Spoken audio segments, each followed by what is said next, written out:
Before there was a legendary MacArthur of the 20th century, there was a legendary MacArthur of the 19th century. While most are aware of the life and times of General Douglas MacArthur, few know about his father, Arthur MacArthur Jr. Arthur, like his son Douglas, was a combat veteran, Medal of Honor recipient, senior general officer, and military governor who had his own quarrels with military and civilian leaders. Arthur MacArthur Jr. was born on the 2nd of June, 1845, in Chicopee Falls, Massachusetts, to Arthur MacArthur Sr. and Arella Belcher MacArthur. Arthur Sr. was a Scottish-American immigrant born in Glasgow, Scotland, who immigrated to Massachusetts with his mother when he was very young. He studied law in New York and was admitted to the bar. He met and married the daughter of a wealthy businessman. They had 2 sons, Arthur Jr. and Frank. He practiced law in New York and Massachusetts before moving the family to Milwaukee, Wisconsin. In Milwaukee, Arthur Sr. practiced law, went into politics, was elected lieutenant governor, and even served as Wisconsin's governor for 4 days. He served as a circuit court judge and later as an associate justice on the Supreme Court of the District of Columbia. Judge MacArthur was an influential mentor and role model for his son Arthur and later grandson Douglas. Growing up, Arthur was studious and shy. He graduated Milwaukee High in June of 1860 at the age of 15. With aspirations of attending West Point or the Naval Academy, he went to a military academy in Illinois to prepare, hoping that his father could gain him an appointment when he was old enough. After the Civil War began, Judge MacArthur was able to secure a spot at West Point for his son, but Arthur didn't want to wait and wanted to join the fighting right away.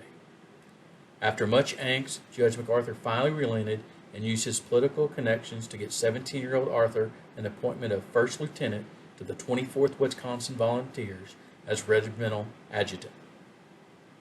As the adjutant, it was Arthur's role to oversee the training and administrative tasks for the regiment. He excelled at both. However, it was his personal bravery that earned him the respect of the men and his superiors. Arthur would be awarded the Congressional Medal of Honor for his courage and bravery during the Battle of Missionary Ridge on November 25, 1863. When the 24th Wisconsin charged up the heavily defended ridge, the regimental flag bearer went down. Young Arthur grabbed the flag. Waving it high, he shouted, "24th Wisconsin," as he raced forward through the shot and shell. The men of the 24th followed him. A Confederate cannonball exploded near him and he fell, but quickly got back up and continued the charge.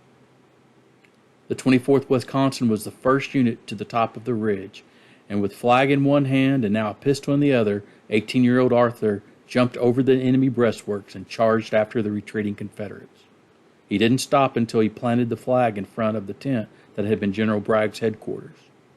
Soon afterward, General Sheridan came galloping up and demanded to see the 24th's color bearer. Arthur stepped forward, and the general complimented him and the 24th Wisconsin for their bravery. Shortly after the Battle of Missionary Ridge, Arthur was promoted to major. Arthur and the 24th Wisconsin would participate in the Atlanta Campaign of 1864. During the Battle of Resaca on May 14th, Colonel West, the commanding officer of the 24th, was wounded and evacuated from the field. Major MacArthur, at the age of 18, was now in command. With Arthur in command, the 24th Wisconsin continued to prove themselves. They were active throughout the campaign during the battles that would eventually lead to the capture of Atlanta. On September 8th, the battle-weary 24th Wisconsin, led by Major MacArthur, entered Atlanta. The campaign had lasted 112 days. The 24th had marched over 200 miles, fought 13 battles, and engaged in numerous skirmishes. A total of 3 officers had been killed, along with 21 enlisted soldiers. 5 officers and 71 enlisted soldiers had been wounded. The regiment only had 125 men on the active roster.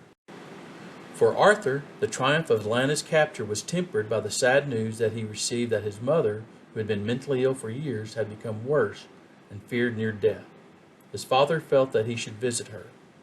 On September 13th, Arthur was granted a month's leave to visit his mother. He was joined by his father and younger brother in Northampton, Massachusetts. He was there for 2 weeks, and unfortunately his mother's condition did not improve.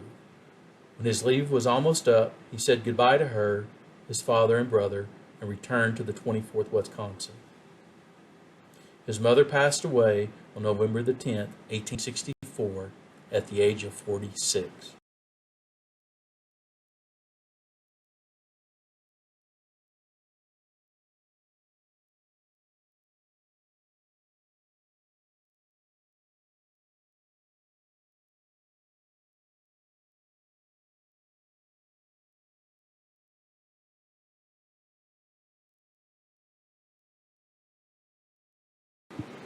Arthur rejoined the 24th Wisconsin at Chattanooga, where they had been transferred to from Atlanta.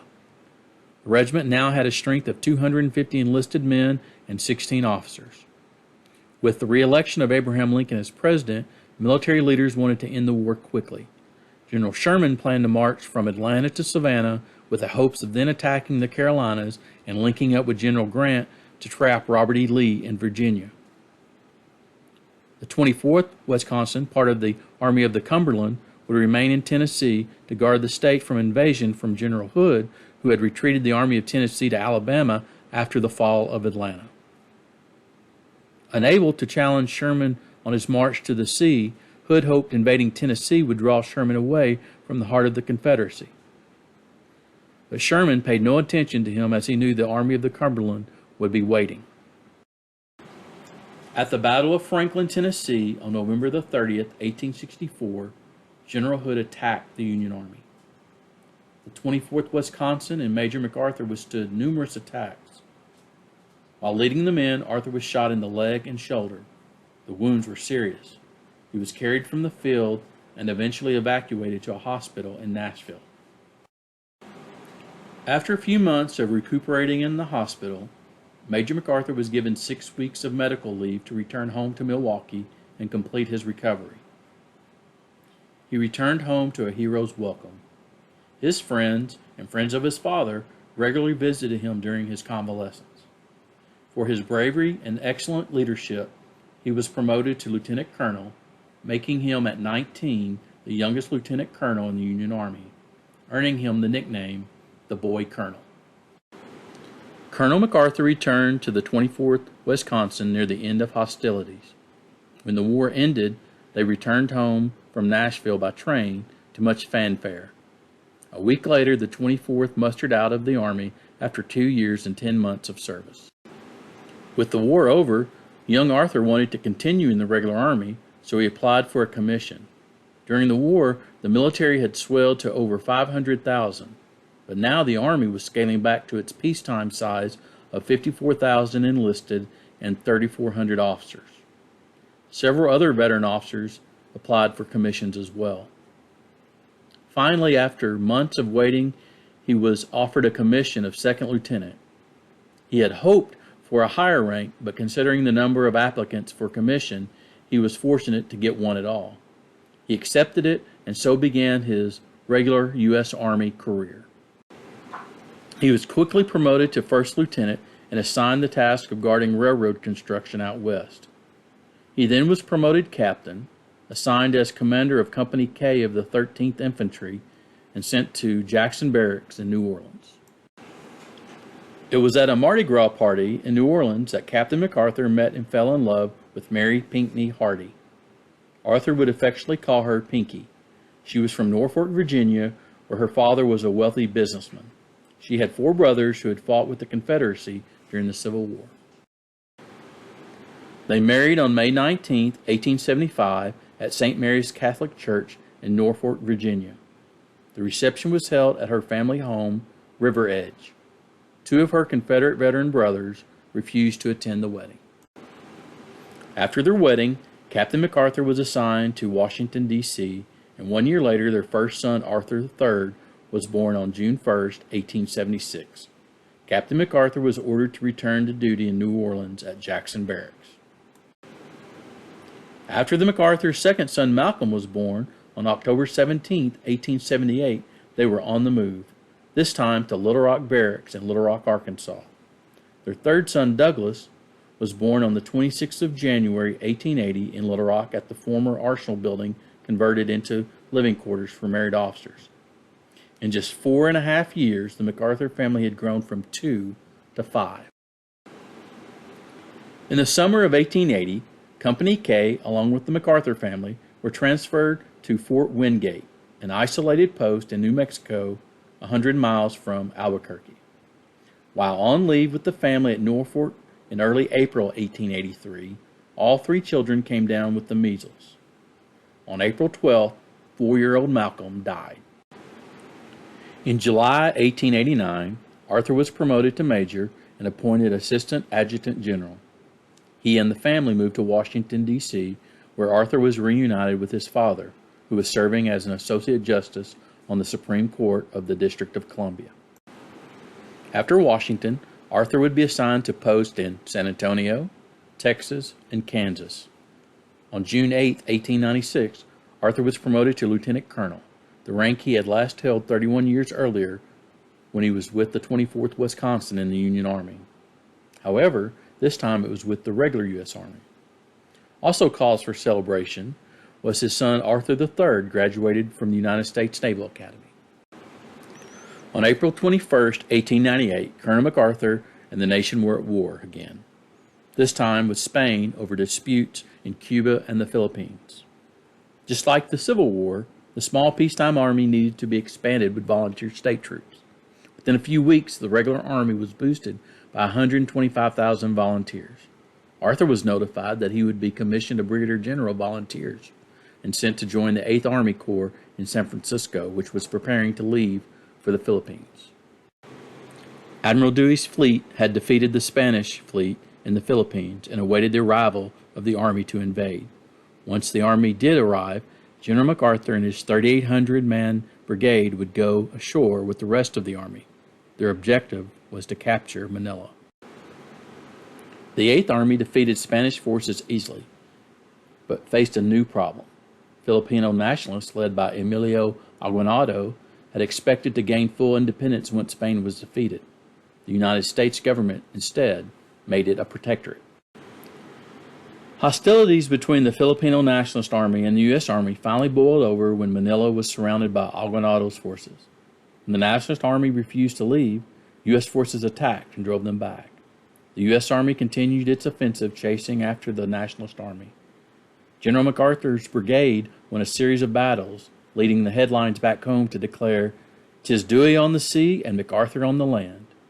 The Spanish-American War and the Philippine Revolution had put MacArthur in the national spotlight. On January 2, 1900, Arthur MacArthur was promoted to brigadier general in the regular army. 4 months later, he was appointed as the new military governor of the Philippines. He was now in command of 71,000 enlisted men and almost 2,400 officers scattered throughout the Philippines. Soon after his appointment as military governor, a civilian commission arrived headed by William Howard Taft.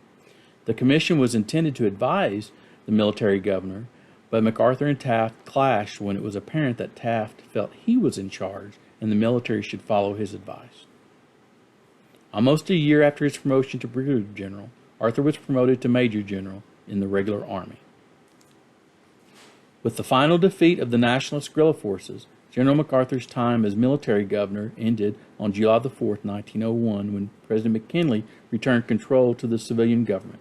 After 3 years in the Philippines, General MacArthur was going home. Arthur didn't remain home for long. He was selected to tour Asia as a military observer, and much to his delight, his son, Lieutenant Douglas MacArthur, recently a graduate of West Point, was assigned as his aide on the tour. Arthur MacArthur was promoted to the rank of lieutenant general on September 15, 1906, achieving the highest rank in the United States Army. A favorite of President Roosevelt, William Howard Taft had become Secretary of War, and it was the two men's clashes and dislike for one another during the Philippines that cost Arthur the post of Army Chief of Staff. Although Arthur was the senior in rank and experience, Major General John Franklin Bell was selected. This was an obvious slap in the face of General MacArthur. Disappointed, Arthur remained 2 more years in the Army until he reached the mandatory retirement age on June 2, 1909. His 47-year career, which had included 3 wars, achieving the rank of Lieutenant General, and earning the Congressional Medal of Honor, came to a close with little fanfare or acknowledgement from the federal government. The last years of his life were spent in Milwaukee, devoted to writing, visiting with old friends and family.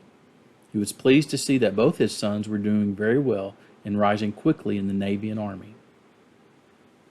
On Thursday, September 5, 1912, despite feeling ill, he attended the 50th Union of the 24th Wisconsin Volunteers in Milwaukee. He was invited to be the keynote speaker, and while on stage giving his remarks, he collapsed. Doctors and friends rushed on stage, but there was nothing they could do as the 67-year-old had died from a stroke. One of Arthur's old comrades removed a flag from the wall and draped it over his body. Per his wishes, Arthur's funeral was void of pomp and circumstance, and attended by his friends and family. He was laid to rest in Milwaukee, but was later moved to Arlington National Cemetery, where his wife would join him 23 years later. General Arthur MacArthur left behind a legacy of duty and sacrifice. His life was one to be emulated by his children, especially his son Douglas, who in his own right created a legacy as great as his father. His son Arthur III may have equaled or bettered his father and brother, but he died in 1923 from appendicitis, already having made a name for himself as a captain in the Navy and a veteran of the Spanish-American War and World War I. No other family has left their mark on the history of the United States military as has the MacArthur family. Father and sons combined 126 years of military service, 8 wars, and 2 medals of honor.